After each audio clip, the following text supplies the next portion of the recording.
Most people approaching retirement have a fear of running out of money. But there's a second fear that's just as damaging, and hardly anyone talks about it. It's the fear of spending. And research has shown that 11% of retirees describe themselves as having a spending mindset, while 38% said that they had a savings mindset in retirement, which means people who built their retirement are living smaller than they need to. And what I want to show you today is a system that gives you that permission, and it also catches you if the market takes a turn. I'm Wes. I run Vault Private Wealth, a fee-only financial planning firm focused on exactly this type of problem. And what I want to show you today is the math behind 2 withdrawal strategies. By the end of this video, I'm going to show you the one design feature that's inside these systems that most people completely miss. It's the feature that saved portfolios in the worst decade in recent retirement history. And it's counterintuitive enough that even people who know about these strategies often still get it backwards. So stay with me. So let's start with the actual problem, because I don't think it ever really gets framed correctly. And that's that the 4% rule gets quoted everywhere. It's become shorthand for retirement security, and it's worked well for 30 years with a specific portfolio starting with a specific historical condition. But recent Monte Carlo analyses show that the 4% rule carries only about an 87% probability of success. And that sounds okay until you flip it. That's a 1 in 8 chance that your money runs out before you do. And I don't know about you, but 1 in 8 doesn't feel like a great scenario to be running into on your retirement. The reason the 4% rule fails isn't because markets are bad on average. It's because of when the bad markets happen. The American College did some research that should stop everyone cold in their tracks.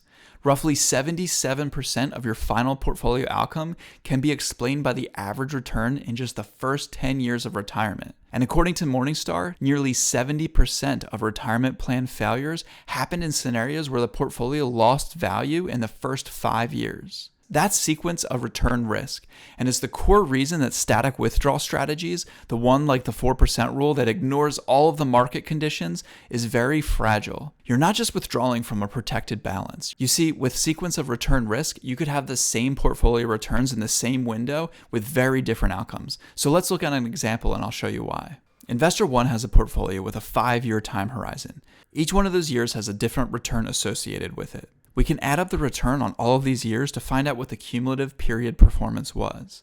Now let's flip the returns so that starting with year 5 becomes now year 1, and let's work backwards. You'll see if no withdrawals are happening, the portfolio ends with the same result. However, with sequence of return risk, the math is very different. Now let's look at person B. We'll use the same 5 years and the same market returns. In the first period, their returns are still down because they're withdrawing every year, and it totally makes sense. But in the second period, when we flip the results, we can see that having the poor results in the early years substantially reduces your overall portfolio. Add a couple zeros to the end of this, and this is what we're looking at in your total portfolio, and this really does risk your retirement. So what's the fix? It's not moving to cash. It's not timing the market. It's building a system with actual feedback loops, one that responds to the reality of what's happening in the portfolio rather than just pretending that the market doesn't exist. This is where the guardrail strategy comes in, and I want to be specific about what this actually is because it gets simplified to the point where it becomes useless. Jonathan Guyton, a financial planner, and William Klinger, a computer scientist, published the full framework in the Journal of Financial Planning in 2006. And what their research showed was pretty remarkable. By adding a small set of adjustment rules to a standard withdrawal strategy, they were able to raise the starting withdrawal rate to 5.2 to 5.6% with a 99% probability of success over a 40-year retirement. That's 30% more income from the same portfolio. And Morningstar tested this independently and confirms it. Guardrails offer the highest starting withdrawal rate of any dynamic strategy that they've evaluated. Here's how it actually works. You start with an initial withdrawal rate, let's say 5% on $1 million, so $50,000 is your baseline. Now the key insight of this is instead of just giving you a blind inflation adjustment every year, something like the 4% rule, you have to pay attention to what happens to the portfolio, and the guardrail system checks in. So it watches one specific number, your current withdrawal rate, as a percentage of your portfolio's value. If the portfolio grew so much that your withdrawal rate dropped from the 5% down to 4% or below, the upper guardrail gives you a 10% raise. You get more money because the portfolio earned it, and that's the prosperity rule. But if the portfolio drops so much that your withdrawal rate went from 5 to 6% or above the lower guardrail, the system asks for a 10% cut. That's the preservation rule, and you give a little back to protect what's left. On $1 million portfolio, we're talking about a cut of about $5,000, which is real, and I'm not minimizing it. A 10% cut triggered by a guardrail system is not the same as a 10% cut in your lifestyle. Most people have a guaranteed income floor, whether it's Social Security, maybe a pension, and that covers your non-discretionary mandatory expenses. The portfolio withdrawal sits on top of that. The cut hits the discretionary layer, so your trip to Europe just becomes the trip to Florida. It's an adjustment, not a crisis. Think of it like the guardrails on the top of a mountain road. When you hit one, it does two things. It puts a ding in your car, and it shifts your momentum back to the center of the road. And that's the whole point. The ding is real, but you stay on the road. In the final 15 years of retirement, the system drops the preservation rule entirely. There's no more required cuts because the math changes late in retirement. Early on, a bad sequence of returns can permanently compromise a 30-year plan. But by year 15, you've either already made it or you haven't. And a forced cut at that stage does more psychological damage than financial good.